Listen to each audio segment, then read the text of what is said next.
How to get a custom crosshair on PS5. So what you want to do is open up Fortnite on the PS5 and click on the options button here on your controller. Next you will go into the settings, so go to settings here and you want to click on support and refunds. Now click on support.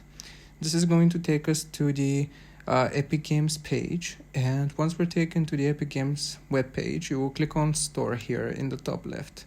Click on store, give it some time to load. It can take up to 10 seconds, 10 to 15 seconds. I'm just going to pause and come back once this has loaded.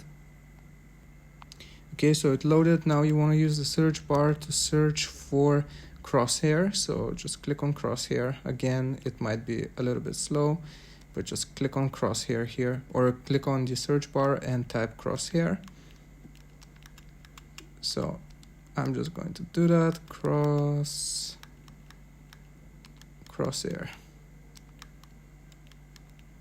And it's gonna show us two different applications here on the store. So I'm just gonna click on done, and you will see Crosshair version 2. You want to get this one. Click on that application or game. Also, I forgot to tell you, but make sure you are signed into your account here in the top right. But you can also sign in once you get this. So here, as you can see, it's a free application, and you can change your Crosshair. So you click on get. Here it's going to take us to the sign in page. So you just want to log into your Epic Games account, get this application, and you will get a custom Crosshair in Fortnite. I hope this helps. Leave a like and sub. I'll see you next time.